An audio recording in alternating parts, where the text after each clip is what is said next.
Hola, ¿qué tal? Mi nombre es Ricardo Infante. Soy profesor de tiempo completo de la Universidad Autónoma de Guerrero. Mi sede es la ciudad de Chilpancingo. Estamos en México para nuestros amigos y hermanos de Latinoamérica. Y esto es una serie de pláticas motivacionales que nos hacen entender que ni la cultura ni la historia son tan aburridos como nos han dicho o como nos lo han hecho padecer algunos profesores. Es bastante divertido, es muy interesante, nos da muchos puntos para reflexionar. Y aunque no le gusta mucho al papá de un amigo mío que yo diga eso, a mí me gusta decirle que la historia es un chismote ampliamente documentado, pero que tiene exactamente ese sabor de chisme. Y entonces, ¿y por qué pasó? ¿Y qué le dijo? ¿Y quién le dijo? O sea, naturalmente, estoy exagerando, pero es muy interesante cuando podemos verlo así como algo divertido, que está lleno de emociones y lo grave es que nos está hablando de la realidad. Y nos está planteando la vida de personajes, circunstancias que pueden haber sido muy dramáticas. El día de hoy vamos a hablar de un personaje que es fundamental en la historia de la filosofía. Me refiero a Platón. Platón no se llamaba Platón, para empezar. Platón se llamaba Aristócles de Atenas. Y Aristócles de Atenas era un joven que era sensacional, porque era muy fuerte, muy corpulento, tenía una corpulencia física natural, pero con el ejercicio le creció la espalda inmenso y entonces de ahí venía el apodo de Platón. Pero Platón era muchas cosas. Primero fue un atleta consumado. Era campeón de lucha, de lanzamiento de jabalina, era un corredor consumado, en fin, era un atleta en el más amplio sentido de la palabra. Pero cuando tenía que ser poeta, ¿qué creen? También era poeta. Y dejaba de hacer aquella actividad tan divertida, lúdica, para dedicarse a la sensible poesía. Y lo hacía muy bien, por cierto.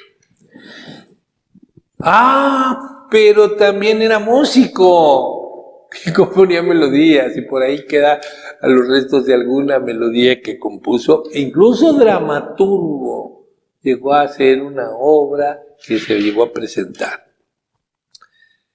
Imagínense ustedes un tipo que es dramaturgo, poeta, músico, pero es luchador, hace lucha, lo que después le vamos a llamar grecorromana, y es lanzador de jabalinas. Bueno, y este muchacho, a los 20 años, encuentra que quiere hacer algo con su vida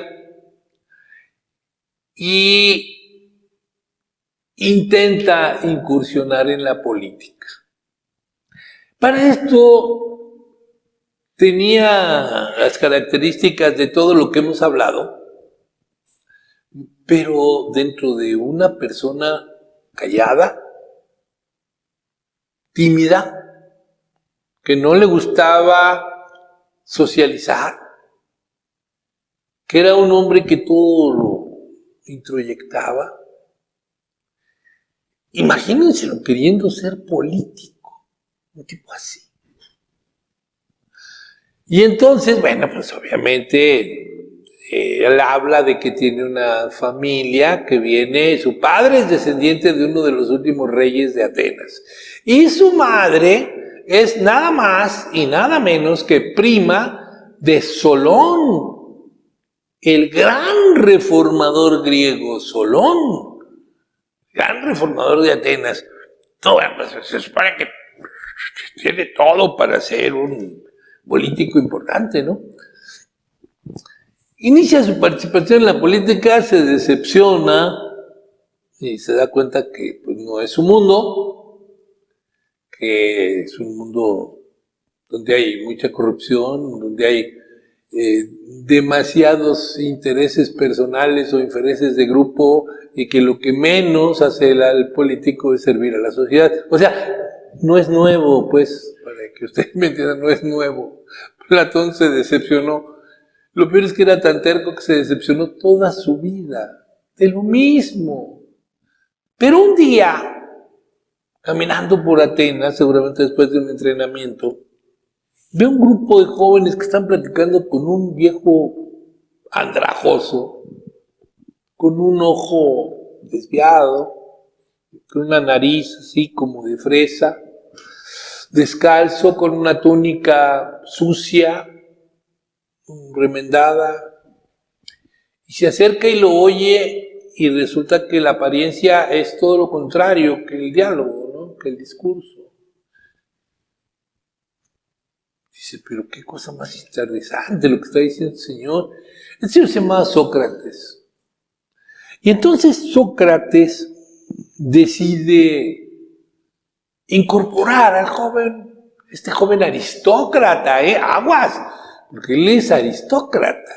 Bueno, pues este joven aristócrata deja su mundo aristocrático, deja todas las posibilidades de ser político, de ser general, de ser lo que él quisiera, lo deja por aprender filosofía, aprender sobre el pensamiento, aprender sobre los límites del conocimiento humano con su maestro que se siente en un árbol y puede hablar todo el día y se olvida de ir a su casa, como ya vimos cuando hablamos de Sócrates, y puede estar 24 horas parado en un solo lugar disertando sin moverse, acompañado de sus jóvenes alumnos que además lo idolatran, ¿no?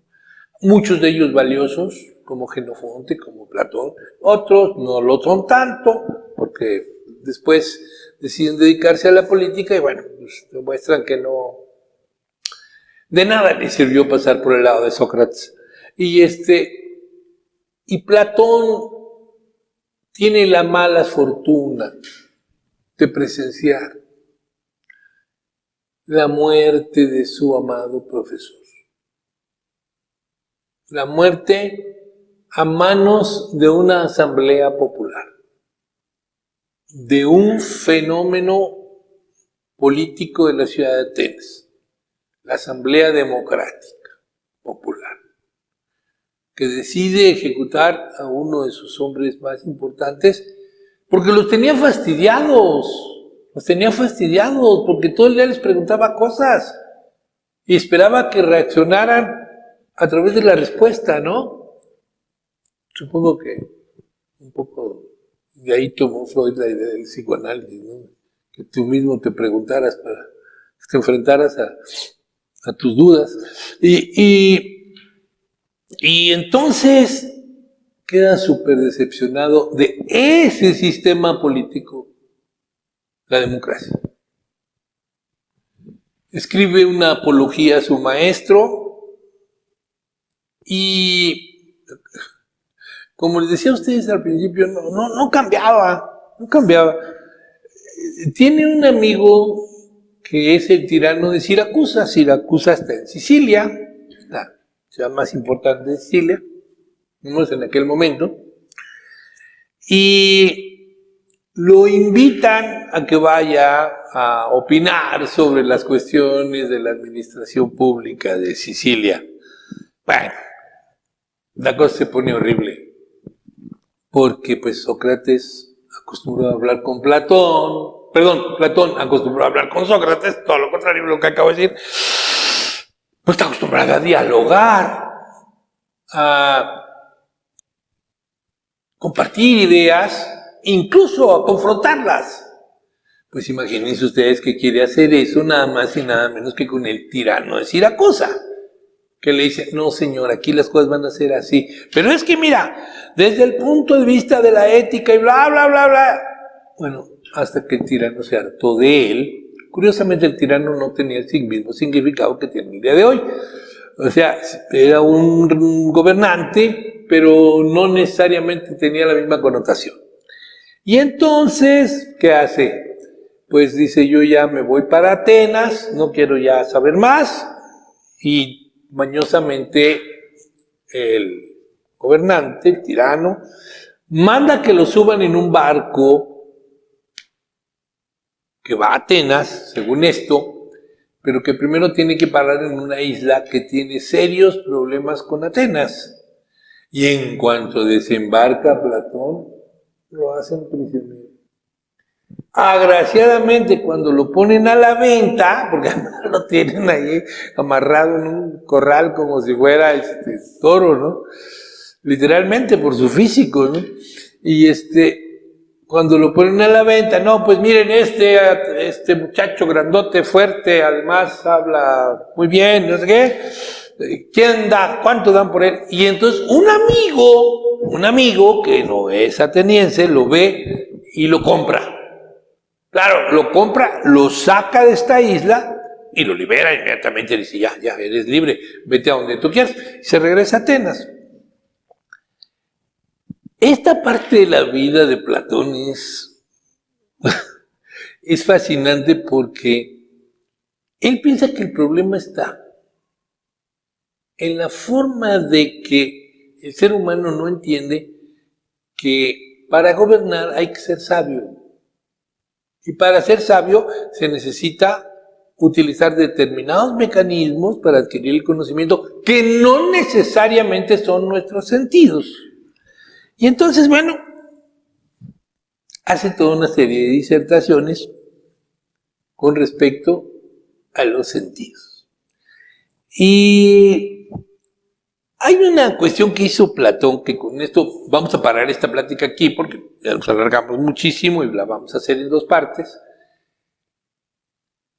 Platón, dentro de esta teoría de cómo se debe adquirir el conocimiento y de la ética que se debe tener, desarrolla una fábula, que es la fábula de la caverna, donde dice que hay unos personajes que nacen en una caverna, toda su vida han estado amarrados, sentados, viendo una pared, y atrás de ellos hay una gran hoguera donde pasan los que están ahí a cargo, pasan figuras, ¿no? Pasan manos, pasan unas ramas, pasan, no sé, siluetas. Y entonces los que están sentados viendo las sombras están seguros de que esa es la realidad. Ese es el mundo, esa es la vida, ese es el conocimiento. Yo sé todo lo que estoy viendo ahí enfrente, aunque solo sean las sombras. Alguna vez uno de ellos es liberado, o se escapa, no recuerdo exactamente, parece que lo liberan. Va al mundo y conoce el mundo como es. Y entonces pues nada tiene que ver con lo que... Bueno, el reflejo que tenía yo de esa realidad. ¿Y qué pasa? Regresa a contarles a sus compañeros de infortunio cómo era la realidad y pues obviamente lo mandan al demonio. Tú estás loco. O sea, les lleva la verdad, pero como ellos no están capacitados para entender esa verdad, porque ni por aquí les pasa, lo mandan al demonio. A mí me encanta, porque es cierto, pues, a nosotros nos hacen una burla de cosas que no son más que la sombra de lo que realmente debiéramos de saber. Por eso es importante, yo creo que esa es la función de estas pláticas, ya para terminar, el hecho de que tenemos la sombra de las cosas. Vamos a ver qué proyecta esa sombra, realmente cómo es en la realidad el objeto que nos proyecta esa sombra, como por ejemplo Platón, Aristóteles, Sócrates, o Jenofonte, o quien ustedes quieran, ¿no? Santo Tomás de Aquino, o tantos nombres y datos un tanto difusos que tenemos, y que de repente cuando los conocemos resulta que son mucho más interesantes de lo que pensamos. La próxima plática vamos a culminar con todo lo que hizo Platón, incluyendo cuando decide establecerse en Atenas y en honor del héroe Academus pone su academia, que va a ser la primera forma de educación que después va a ser llamada universitaria, que va a existir y que va a existir durante 900 años. Nos vemos la próxima sesión y recuerden ustedes que estas pláticas son para que saliendo de donde estén viéndolo, inmediatamente se metan a buscarlo en internet, a un libro, una revista, a donde ustedes quieran, y verán que vale la pena la historia y sobre todo la historia de la cultura. Buen día.